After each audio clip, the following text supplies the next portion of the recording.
সোমবার এনএসইউআই এর পক্ষ থেকে আগরতলার কংগ্রেস ভবনে এক সাংবাদিক সম্মেলনের আয়োজন করা হয়। সেখানে বিস্তারিত জানাতে গিয়ে সংগঠনের রাজ্য সভাপতি সৌরভ কুমার শীল শিক্ষাক্ষেত্রে ব্যর্থতার দায়ভার মাথায় নিয়ে মুখ্যমন্ত্রী পদত্যাগ দাবি করেন। শিক্ষক স্বল্পতা থেকে শুরু করে শিক্ষাক্ষেত্রে ড্রাগসের রমরমা সহ বিভিন্ন বিষয় নিয়ে তিনি তুলে ধরেন। আরও বলেন, রবিবার বিজেপির জনসমাবেশে জেপি নাড্ডার ঘোষণা অনুযায়ী মাধ্যমিক পাশ করলে মেয়েদের স্কুটি প্রদান করার বিষয় নিয়ে প্রশ্ন তোলেন। তিনি বলেন, মাধ্যমিক পাশ করলে একজন ছাত্রীর বয়স 16 বছর থেকে 17 বছর হতে পারে। সেই জায়গায় ড্রাইভিং লাইসেন্স পেতে হলে 18 বছর বাধ্যতামূলক।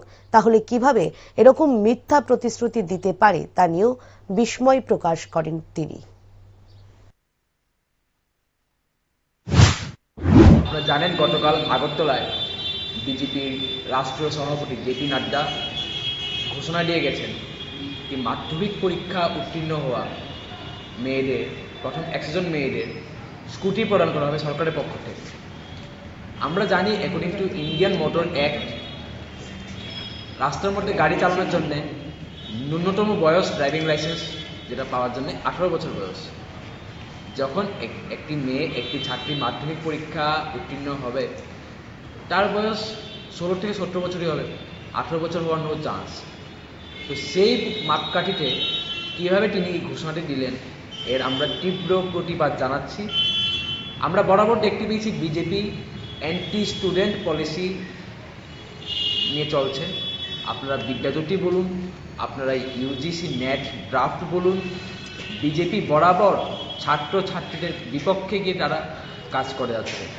আজকে আপনারা দেখবেন, আপনারা উমেশ কলেজ চত্বরে যান, বিভিন্ন কলেজের চত্বরে যান, রাজধানীর মধ্যেই আপনারা দেখবেন কোটা কিংবা নানা নেশা জাতীয় দ্রব্য সেখানে পড়ে আছে।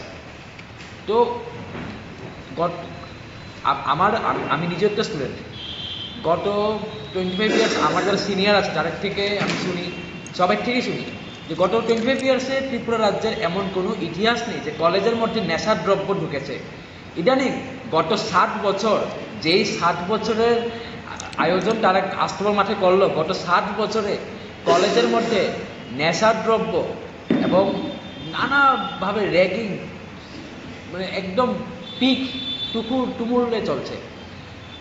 এ নিয়ে আমরা আগেও বলেছি যে আমাদের রাজ্যের যিনি শিক্ষামন্ত্রী আছেন, উনি শিক্ষা দপ্তরে টোটালি নেগলিজেন্সে আছেন। ওনার কোনো